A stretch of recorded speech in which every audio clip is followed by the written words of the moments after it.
on the TV, on the radio, and even social media, everyone has become a debater.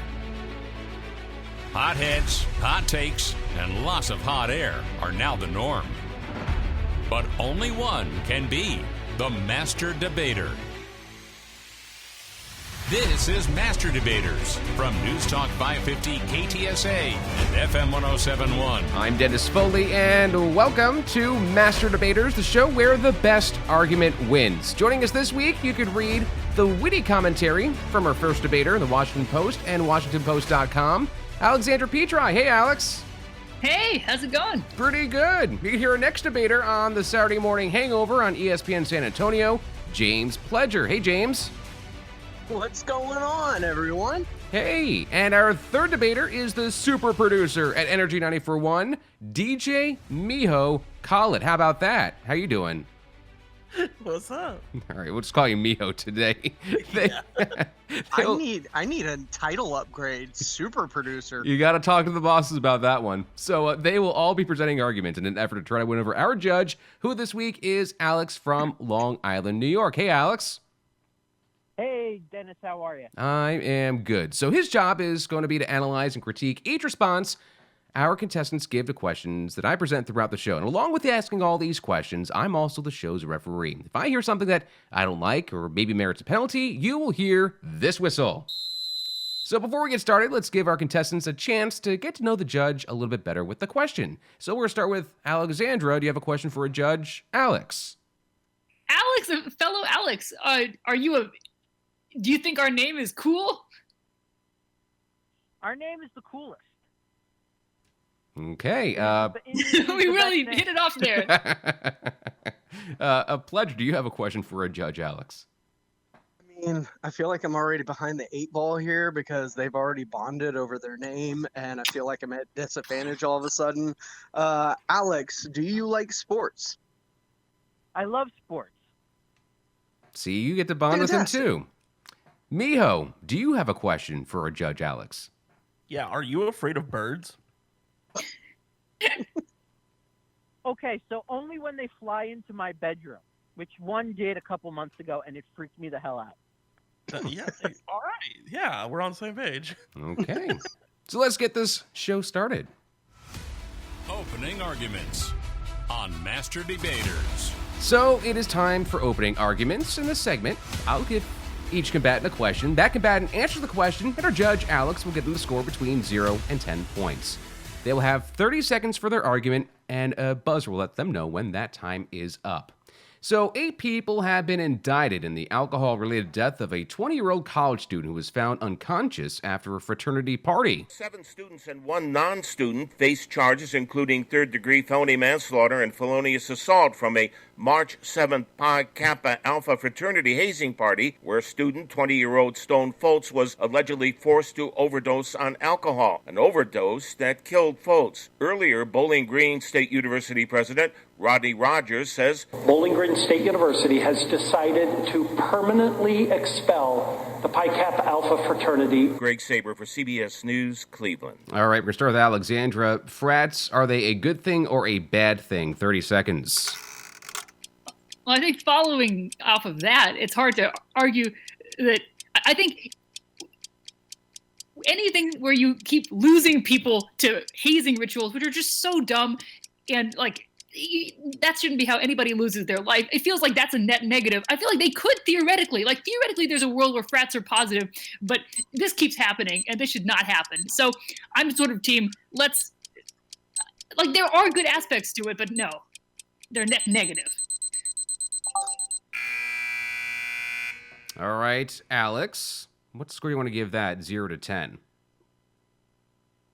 I'd give it a 7. Okay. The worldwide chip shortage might be the best news yet if you have a used car to sell. It's classic supply and demand. A lack of semiconductors means that automotive assembly lines have slowed dramatically, crimping the pipeline of new vehicles and driving customers into the used car lot. So the average trade-in is worth just over $17,000. That's nearly $3,000 higher than just 1 year ago. And if you have a pickup truck to trade, you can expect an even higher return. A 2018 Ford F-250 in decent shape should fetch around $49,000. Jim Ryan, ABC News. All right, so James, increased used car values. Good news or bad news? 30 seconds. Good news. All of a sudden, I'm looking to get a new car. If my car is worth more, that means I can get my next favorite car and possibly upgrade and get a long warranty on another new car. So I say it's good news.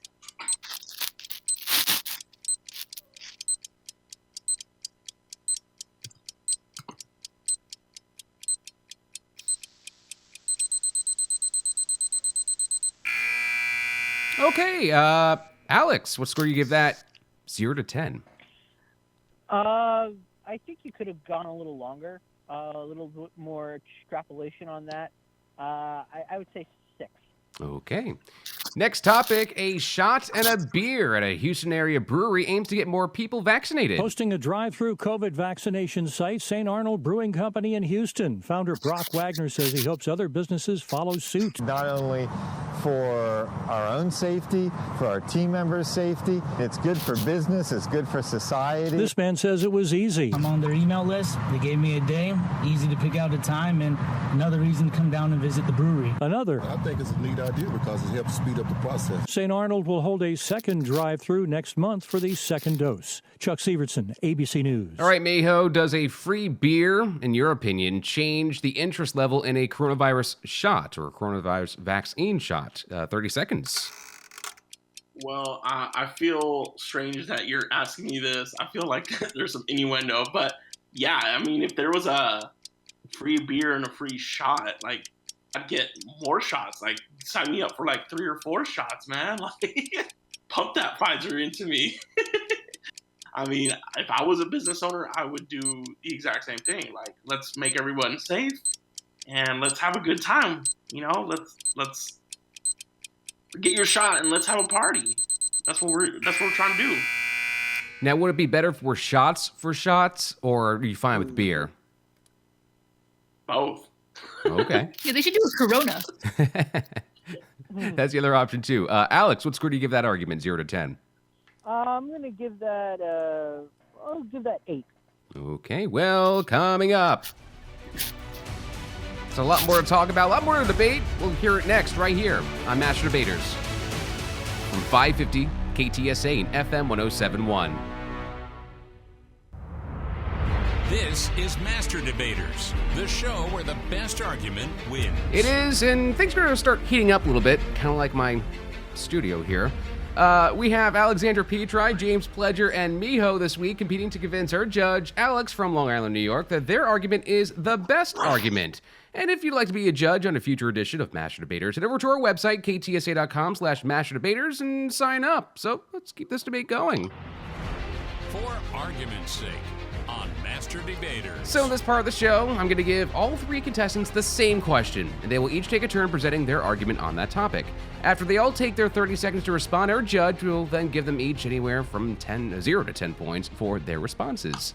Our first topic, after President Joe Biden's first address to a joint session of Congress, South Carolina Senator Tim Scott gave a response. Scott, the only black Republican senator in Congress, said that he believes the U.S. is not a racist country and that Democrats are playing politics with race. Republican Senator Tim Scott criticizing Biden and Democrats over race relations. Race is not a political weapon to settle every issue. Vice President Harris today saying that America is not a racist country. Still, I applaud the president for always having the ability and the courage, frankly, to speak the truth about it. He spoke what we know from the intelligence community. One of the greatest threats to our national security is domestic terrorism, manifested by white supremacists. Alex Prochet, ABC News, Washington. All right, so do you think the United States is a racist country? 30 seconds. We'll start with Alexandra. I think it's difficult to look at the United States and see anything but like a country that has like a deeply racist history, unfortunately. Like I think we've certainly improved as a country from where things got started, but there's a lot of entrenched systemic racism that's still with us today, from everything from redlining just across the board to like how safe you are when you get pulled over by a cop. I think there's a lot of stuff that's still very seriously with us, and it's not like individual people are going around all 100% being racist, but like there's a racist system that we live under. All right, James Pledger, 30 seconds. I find it hard to believe a melting pot such as the United States is an inherently racist country. Black Republican senator, we had a black president a few years ago. Are there racist people? Sure, but broad stroking the entire country as racist it's wrong. It's the same thing as saying all cops are bad or any general stereotype you could throw on any population of people. That's kind of what we need to get away from, and I think that's what he's trying to say when he was talking about we need to stop using race to debate these things. Mijo, 30 seconds. Damn, dude, rap game is a heavy topic. Yeah, I agree that I think America has a dark past, and I think that we haven't gotten past a lot of the things. Like Alexandra said, that there's redlining, and just even the current thing of like changing voting laws. Like it just seemed like it is. America is a racist country, but I agree with Pledger where like there's a lot of countries out there that are racist as well. So okay, and before we go into our next topic of religion and all the other topics we all want to talk about, Alex, what scores you want to give everyone 0 to 10? This is a tough one. I'm gonna give Alexandra an 8, James 6, and Mijo 5. Okay, our next hard-hitting topic, Microsoft is changing its image a bit and is looking for some user feedback. Microsoft is changing its default font for the first time in 15 years. In 2007, Calibri replaced Times New Roman. Now Microsoft is letting users weigh in on the next one, with 5 new fonts to choose from. The company says it will be evaluating the feedback it gets over the next few months. That's CBS's Diane King Hall. We're going to start with James Pledger. Do you have a favorite font, and what is it? 30 seconds. Oh, that's easy. It's Comic Sans. I'm a little bit of a goofy type of dude anyway, and I enjoy things to look very fun on my computer screen as I look at it. I don't need the boring Times New Roman or any other kind of Italica font. I like things to be fun. Comic Sans is fun, so let's spice things up. That's why initially all I do is go into my settings and change the font immediately when I go into Windows. Mijo, what's your favorite font? My favorite font is actually Arial. I don't know, it just looks clean. Yeah, but I honestly don't care at the end of the day as long as they don't bring back Clippy, because that was like the worst thing ever. Like it was super annoying. So, but Arial is my favorite font, but no Clippy. Don't bring that back, please, Microsoft.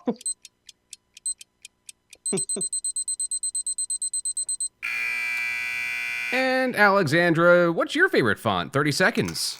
Oh my God, this is wild. I mean, Comic Sans, you're a wild man. And Arial, definitely the best font that shares a name with like a Disney princess. I just use the default settings. I'm honestly like, I'm in Cambria right now. I'll just do whatever it tells me, unless it's Clippy. I totally agree on the Clippy. But a good font, as long as we're going crazy, is Papyrus. Papyrus is out of this world. And Wingdings, like if we really just want to make ourselves completely incomprehensible, like, you don't even know if those are words. Just type it. Maybe it'll be like a picture of a bat. Like chaos. Let's embrace it. So, Alex, which font was your favorite font, and how many points are you giving out to everyone?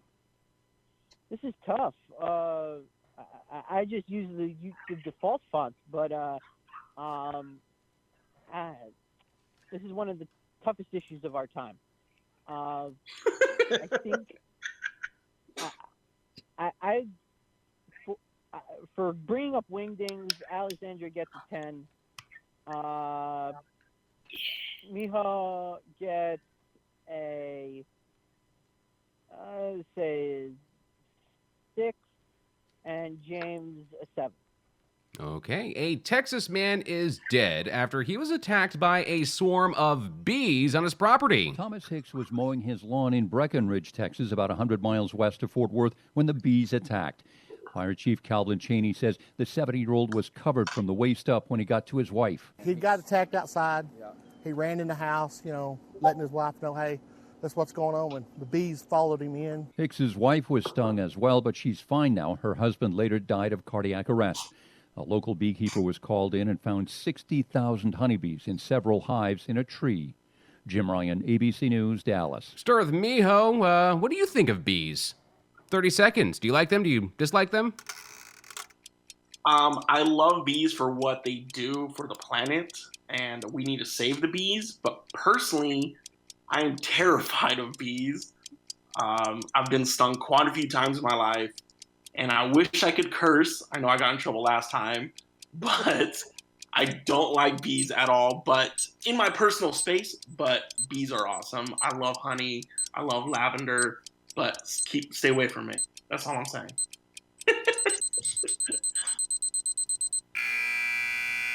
Alexandra, are bees the bee's knees? 30 seconds. I feel like, what do you call somebody who's a fan of bees? Do they belong to the beehive? Anyway, I'll workshop it. No, I like honey. I'm a big consumer of what bees are putting out there. I appreciate them for all the pollination they do. I don't do any pollination, so I'm glad that they're out there, putting in the effort where I can't. Leave it up to the birds. I don't trust the birds as much as I trust the bees. So I'm glad that the bees are doing that. I think they're filling a useful niche. I like their little hexagonal structures. I like their Old Testament justice on one end and their mercy on the other end. That's why they're a symbol in Christianity. Bees are exciting. James, bees, good buzz, bad buzz. 30 seconds. Beehive. Oh, behave.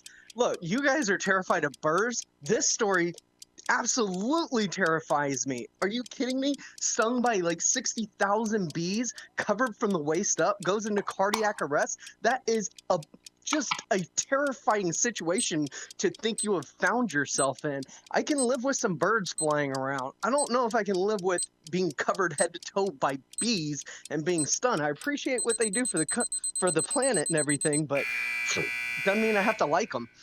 All right, Alex, do you have any stinging assessments on their arguments there, 0 to 10? Ooh, Dennis, the puns. Thank you. Well, I'm not the pun champion here. I'm just second fiddle on that. But this is still punny. This is a tough story because we're talking about, yes, bees are great for the planet, but it killed a guy, so they're murderers. I have to say, I'll give Alexandra a 9. I will give James 7 and Mijo an 8. Okay, well, more of us are feeling alone than ever before. Since the beginning of the pandemic, a whopping 67% of Americans say they feel more alone than ever before. The poll by OnePoll and MediFriends aimed to see how COVID-19 has affected people during isolation and quarantines. The poll of more than 2,000 people found more than half feel like they've completely lost their sense of community, and 62% say they have absolutely no one to talk to about their loneliness. 46% admit they cried for the first time in years at some point during the pandemic. Matt Piper, CBS News. Start with Alexandra. Do you think COVID is the cause of more loneliness, or is it something else? 30 seconds. I mean, I hesitate when a big elephant is in the room. It's what's causing this elephant in the room situation? Probably the elephant. I think COVID does have a lot to do with it because the big casualty of COVID, in addition to the hundreds of thousands of lives lost, has been the places where we used to go to connect with each other. So I think all the people who they had this whole article about guys only see each other to talk about sports in a bar, and now they don't have friendships anymore because the thing they used to do in order to get to be with their friends, they can't do anymore. So I feel it is a casualty of that. James, 30 seconds. I mean, sure, it could be a casualty, but I also think that like I've grown through COVID. I'm a super social person. I love going out and doing things, and that was kind of taken away from me this past year. But I found new ways to reach out and keep in touch with friends and family members, and to stay engaged with people. So I don't think it's the cause of loneliness. I just think it's people using it as an excuse for why they may be lonely nowadays. And I'm sticking with it. Mijo, 30 seconds. Yeah, I think it was a cause of loneliness. Just because, I mean, I moved here right kind of when it started, like a couple months before, and I didn't have a chance to like set up my community and like meet a lot of people. And the people at work who I was interacting with, I got sheltered away from them, and it was just rough. And maybe for people who've had it established, and even if they weren't established in their community, like it's hard to take away all of that. So I think the pandemic did take away, and it caused loneliness. All right, Alex, what scores are you giving out, 0 to 10? I think, I'm going to do something I don't usually do. I'm going to give 9s across the board. Next topic. Well, U.S. health regulators are trying to ban menthol cigarettes. More than a third of all cigarettes sold in the U.S. are menthol, and tobacco companies were quick to respond. Reynolds American, maker of Newport cigarettes, saying published science does not support regulating menthol cigarettes differently from non-menthol. But health advocates say the ban is long overdue. If we are going to truly advance African American access to full and healthy lives, we have to take actions like these that specifically deliver that opportunity. The FDA plans to introduce the new regulations in the coming year and ask for public comment. But facing legal challenges, the ban could still be years away. Nancy Chen, CBS News, New York. All right, James Pledge, we're going to start with you. Good move or bad move? 30 seconds. I mean, much like alcohol, cigarettes, and things that are legal to be purchased in the United States, it's at the discretion of the consumer on whether they want to take the chance to put their life at risk by indulging in such things that make them feel good or cause an addiction of some sort. But I don't know if taking that away from them is going to cure the problem. They're just going to switch to a different cigarette or a different addiction of sorts. Mijo, 30 seconds. Yeah, I agree with Pleasure. Like, people are going to find a way, and you can't change anything. Like, people were like, let's establish rules on vaping, and everyone's like, nope. The internet was like, we're going to do it. Like, let us vape. Or even with like marijuana, like people will find a way. Like, there's no point in trying to like regulate it even more. And it is up to the person, the discretion of the person purchasing. So yeah, I'm on board with Pleasure. I'm sticking with it. I think we found a new catchphrase. Alexandra, what do you think? 30 seconds. Yeah, I mean, I have to say, as not a scientist or a public policy expert, I'm glad that people are asking me for my opinion about this. Although I guess that's the theme of the show. Yeah. So yeah, I given all my expertise, I feel like if you aren't physically allowed to buy something, like fewer people do buy it. I do think that is true.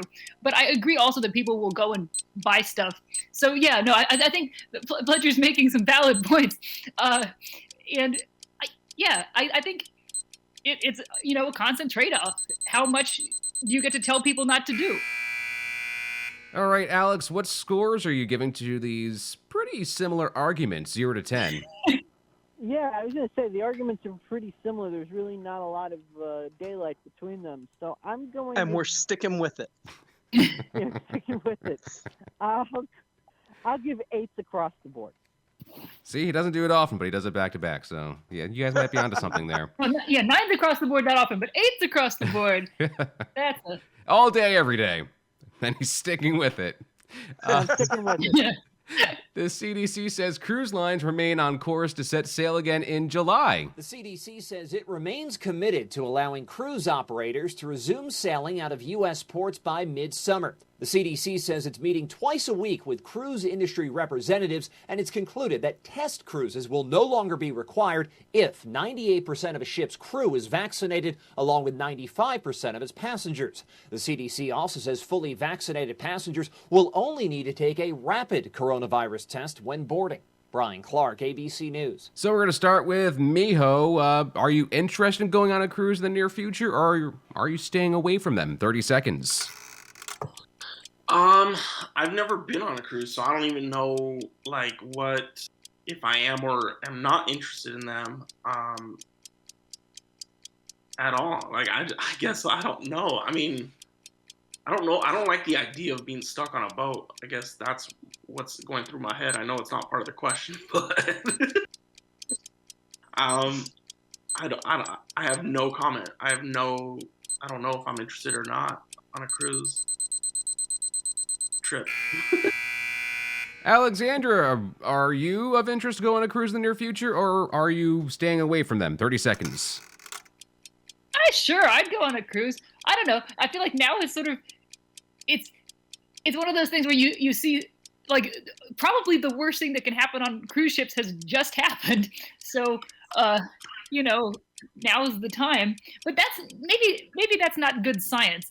Anyway, as a scientific expert on cruise going and not going, I have been on a single cruise. I had a great time. It was like being trapped in a mall, which if that doesn't sound like your idea of a good time, like, don't go on a cruise, because you're just like in a mall, but there's a pool, but also the mall is moving.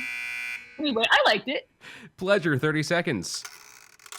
Look, I'm about it. I've never been on a cruise. I've always kind of wanted to go on one, but right now, nah, I'm good. You can miss me with that. With what I saw happen over in that canal with the boat getting stuck and the possibility of what happened at the beginning of the pandemic when, let's say, there's a mutation of the virus all of a sudden, and now they're stuck out at sea again and can't come back to port because it's sweeping through the entire ship again. Nah, I'll wait a little bit. I'm excited to go try it at some point, but now is not the time for me to be trying it.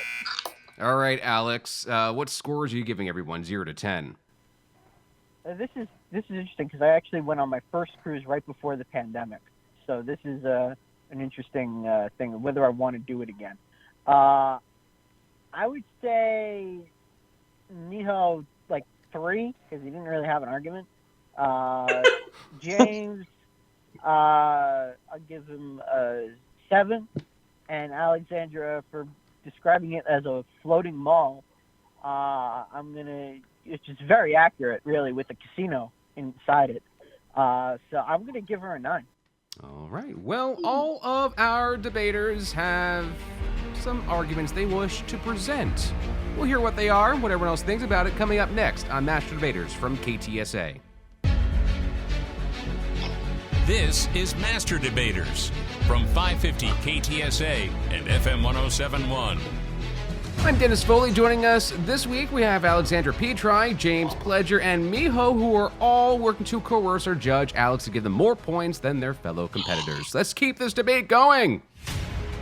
State your case on Master Debaters. Yes, so our competitors before the show came in with a topic they wanted to talk about, a case they wanted to present to our judge. They would get 60 seconds to do so. During those 60 seconds, if the other combatants wish to challenge, they will get 30 seconds each after the case is done being presented.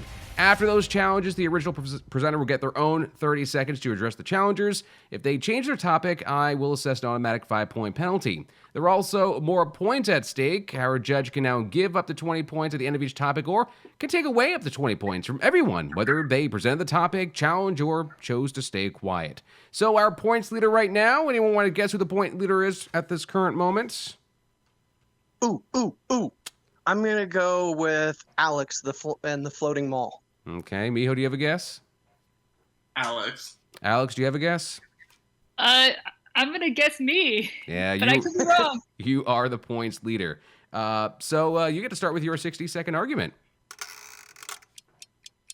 All right, here's the deal, which is we had the Oscars last weekend, and they didn't have any montages except for like a single brief set of clips from all the Best Picture movies. And I feel like it made the best case possible for like the moving image, because like nothing says, oh wow, cinema, a great medium for telling stories, like having an Oscars that's just people describing, like telling anecdotes verbally. Like they had the best costume category and they just had a title card with the name of the movie. They didn't even have like a still picture of the costumes. And so it was really incredible because I was like, wow, I crave motion pictures like I've never craved them before. So I like the Oscars because usually I haven't seen most of the movies and I just watch like the 3-second clip and I'm like, oh, that was good acting in that clip. I'm rooting for that person. They should probably be the best supporting actress. And they denied me that this year. So there's just a lot of people telling beautiful anecdotes about how they got in the film business. And that needs to not happen again.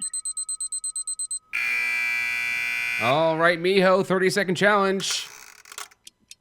Similar to, I guess, like audiobooks or like podcasting, I think they were probably trying to like just describe it and then maybe gain curiosity that way. I did watch portions of it and like some of them I knew and some of them I didn't. But then once I heard their anecdotes, I was like, all right, like I'll check this out. Or like best costume design, like let me go check this movie out. You know, like I think it just generated more interest in certain movies. Alex, a 30-second rebuttal. I would say that's like the worst way of generating interest in a movie, though, because like the power of movies is like, wow, I can tell a story using pictures and sounds instead of just like 1,000-word summary of what you're seeing. Like, what makes you more excited to see a movie? A trailer or like Laura Dern standing there and reading you 2 paragraphs about what's in the movie? I love Laura Dern, but I gotta say the trailer when they go dun dun, and they didn't do any of that. They gotta remember that they're the motion picture people. Like, yeah, this is not a book club. This is not. So, Alex, what scores do you want to give all 3 of our debaters from -20 to 20 for those arguments or lack of argument? Okay, so who jumped in? It was James who jumped in. That was right? Mijo. No. Oh, Mijo jumped in. I'm sorry. Yes. And James did not jump in. Correct. Okay. I'm going to give Alex 15 points.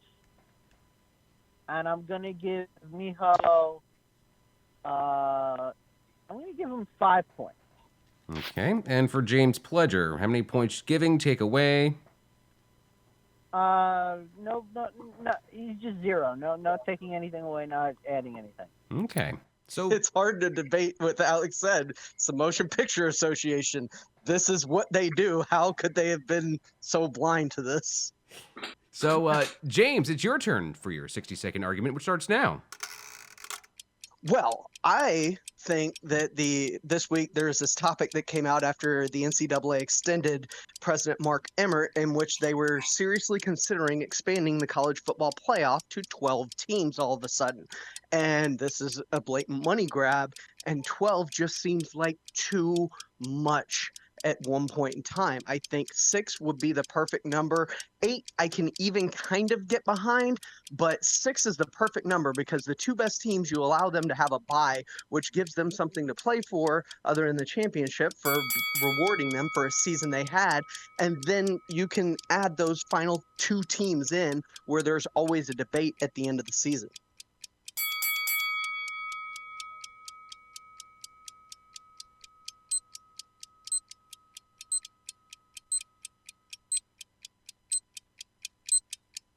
Another 10 seconds or so. Oh, yeah. Sorry, I heard the bell going off. I was like, I'm being challenged or somebody's jumping in, and I thought I had to stop. My bad. Nope. But Alex, you get 30 seconds to challenge. Starts now. So I don't know anything about any of this, but at one point during your response, you said 8 is a good number and 12 is the best number, or maybe you didn't say that. That's what I wrote down. Anyway, I think I'm just going to go through the numbers and say whether they're good or bad. 3 is a great number. 3 is just a classic number. 4 is fine. 4, like you can play a board game. Most board games don't go more than 4. It's really difficult. You have 5 or 6 people and you want to play a board game as a group. So 5 and 6 are fine. 5 is nice because it's half of 10 and you can like really multiples it. It feels good that way. 6 is an okay number, but it's like more evil. Mijo, 30-second challenge. It's not so much a challenge. I agree with Pledger on some of the things, that it is a money grab, and for an institution to try to create more revenue without actually paying athletes. I think that's my biggest issue. I know it's not really part of the topic, but I feel like the money grab seems like so insincere when they're putting college players' lives at risk without any benefits at all, and it's super frustrating just to hear. Mr. Pledger, 30-second rebuttal. I love the numbers and what you all thought. I said 6 and 8 were good numbers. 12 is what they are pushing for, Alex, to kind of set you out straight there. Mijo, yeah, you're right. It's a money grab. And I do believe that, them paying players and the ability to make money off your likeness now for college athletes is going to play a big part in this. But at the same time, I just think that it's too many teams at that point and you're watering it down. And I just think 6 is the perfect number to kind of end the debate every year. You've only got about 6 teams that you truly consider championship contenders. All right, Alex, what is your favorite number that you want to give all of our debaters, negative 20 to 20, for those arguments? Well, this is interesting. When I hear the words NCAA and money grab, I immediately say, yeah, that checks out. I am going to give James 16 points. I'll give Alexandra an extra 3 points because she said 3 is a good number. And you should have said 20. Mijo, I'll give 8 points. Okay. Mijo, your turn with your 60-second argument. So my topic is that Jonah Hill is a top five artist of the millennial generation. I just think he's amazing, and he's just often overlooked for what he's done in his career and doesn't get enough credit. I mean, just going off some of his films, he's done Grandma's Boy, he's done Accepted, he's done Knocked Up, Superbad, he's done some of the greatest kids movies, How to Train a Dragon, and as a director, his directorial debut was an amazing movie. It was like an hour 20, which was a perfect short film compared to today's standards. And like, I can't think. I mean, he is in the top 5 in my opinion, and he just deserves more credit. And obviously you heard the bell, so people are going to hate me on this. So I'm ready for all of it. Bring the smoke. All right, James, you're the first to go. 30 seconds. He's not even a top 5 actor of millennials right now, much less artists. With artists, you can expand that out to painters and musical artists like Justin Timberlake, Beyonce, Jay-Z, Drake, Taylor Swift. With the other actors that he's not even in the top 5 of, or entertainers like that sense, you're talking about Ryan Gosling, Jake Gyllenhaal, Eddie Redmayne, Joseph Gordon-Levitt, Andrew Garfield, Rami Malek, Robert Pattinson. I mean, their list just goes on and on of millennials that are currently better than him at just being an entertainer. Alexandra, 30-second challenge. Yeah, I would argue that Jonah Hill is actually rated correctly. I feel like we appreciate him exactly the right amount. I think, he's in movies and he does his Jonah Hill thing. As somebody who saw him in Wolf of Wall Street, and he had like those funky teeth, and that was very exciting. I'm realizing from doing this that I'm not as immersed in the oeuvre of Jonah Hill as I should be. Whereas other millennial artists, I can like name their films more readily. But yeah, I think he's appropriately rated. And Mijo, your 30-second rebuttal. First of all, y'all suck.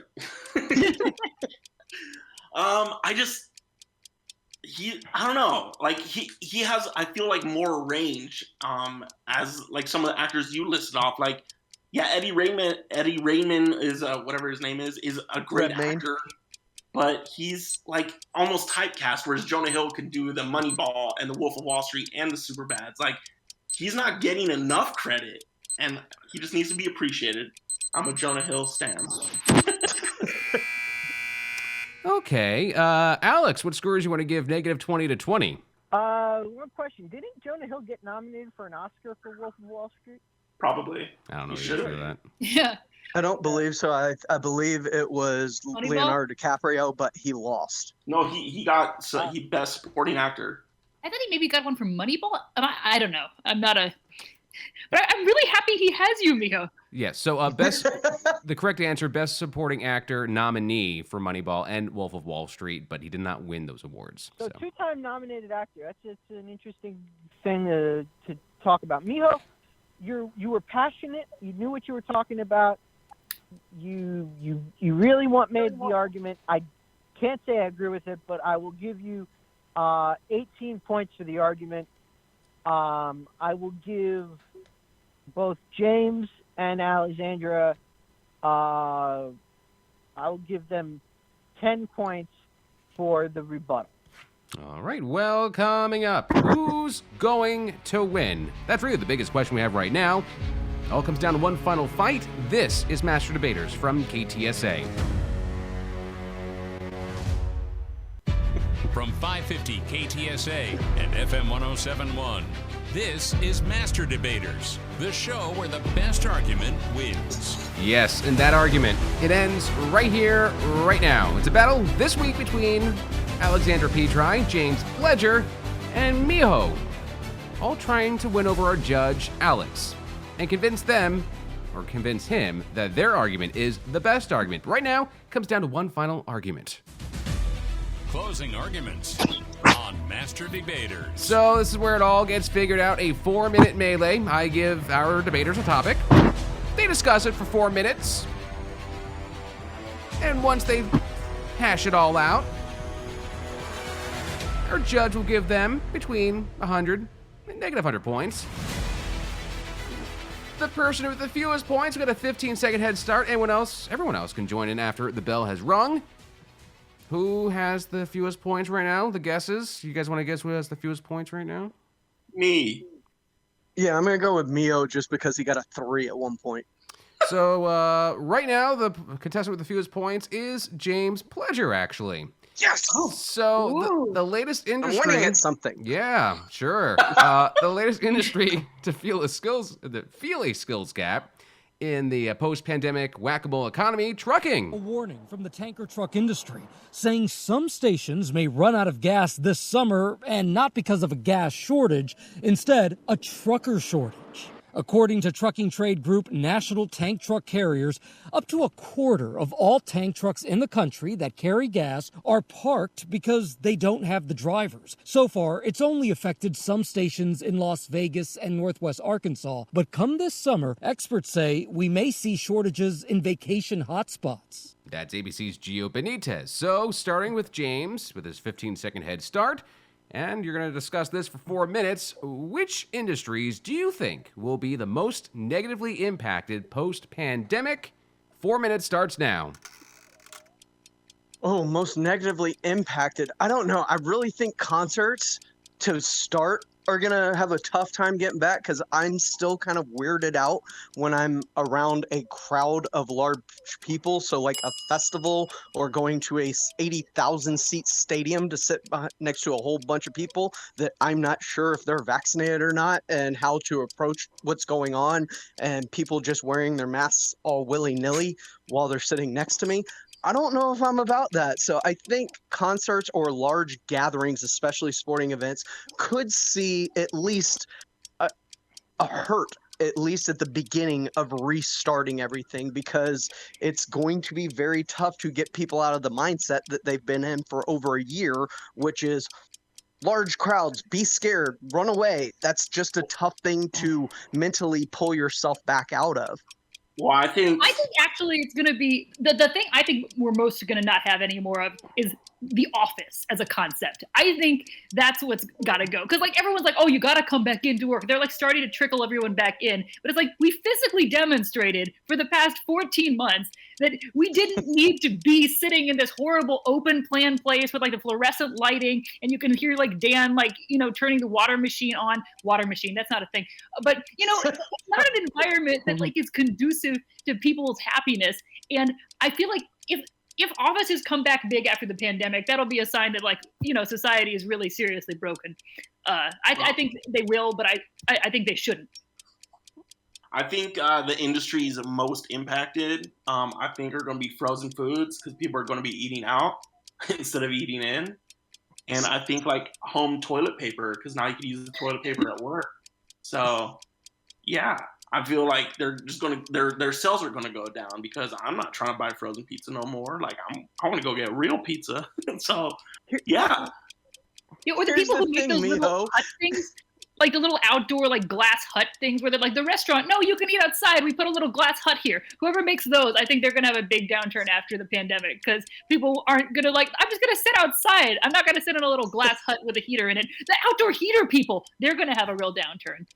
No, see, Mio, this is where you're missing it, is nobody ever misses the office bathroom toilet paper because that is the worst toilet paper you can get.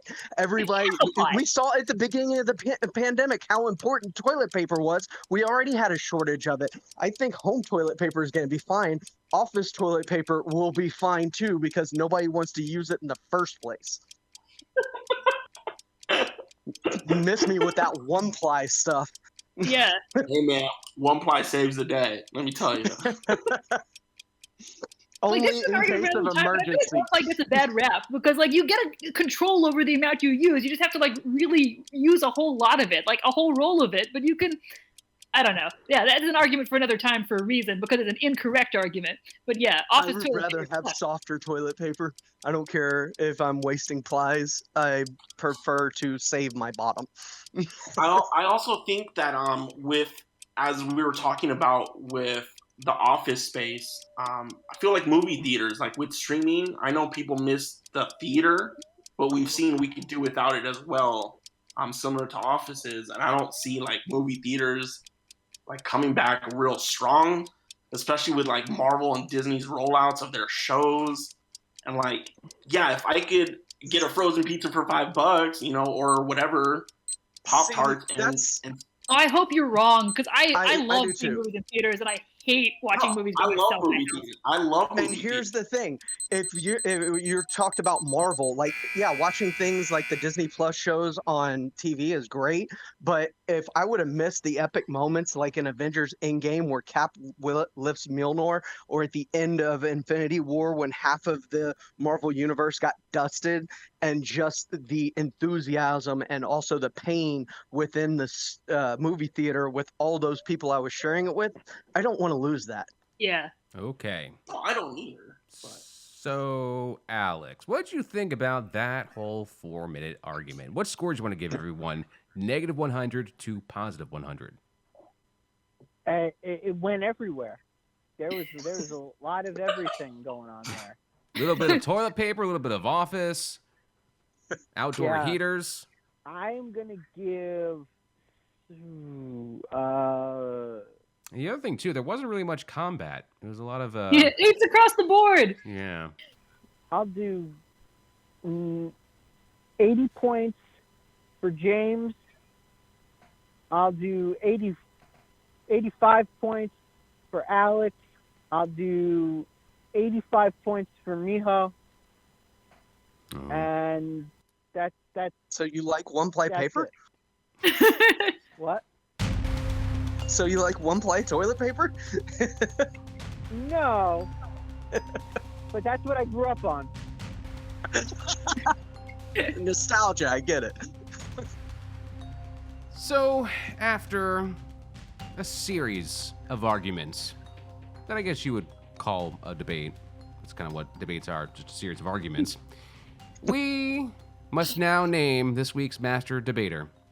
In third place, with 156 points, James Pledger. In second place, with 163 points, Mijo, which means this week's master debater, with 168 points, is Alexandra Petri. Congratulations! You get 60 seconds to celebrate. Starts now. I'd like to thank one-ply toilet paper. I'd like to thank cruise ships. I'd like to thank malls. I'd like to thank all of the things that made it possible for me to be here today at my shouting into my laptop as we continue our weeks of on isolation. I was worried because I got my shot today that I would maybe be completely incoherent. But if I was, it was a good strategy. And I'd like to thank numbers. I couldn't have done this without numbers. And the Academy, of course. And Daniel Kaluuya's parents, I want to also thank them. They did a good job.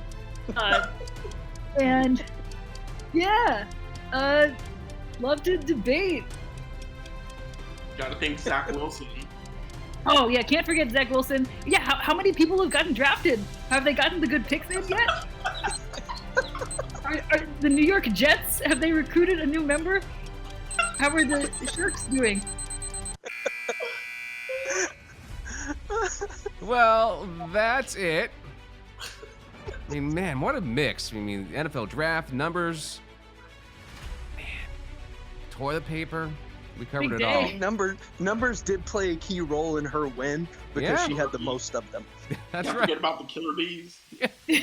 Well, the killer bees. a big I do feel thanks bad about the man. 2 Because hours. bees are so great, but that man, yeah. That's Are we very sure sad. we didn't typecast them and they're really murder hornets? Ooh. Oh, well, thanks Because to we've been spreading our stereotypes. 3 debaters this week. Washington Post columnist Alexandra Petri, James Pledger, you can hear on the Saturday Morning Hangover on ESPN San Antonio, and Energy 94.1 super producer DJ Mijo Khaled. And a big thanks to our judge this week, Alex from Long Island, New York. National Debaters is a production of XS Studios and KTSA San Antonio. You can learn more about National Debaters online at ktsa.com/nationaldebaters. San Antonio's home for news and talk. On air, online, and on demand. 550 KTSA and FM 107.1. I'm Dennis Foley. This has been Master Debaters, the show where the best argument wins.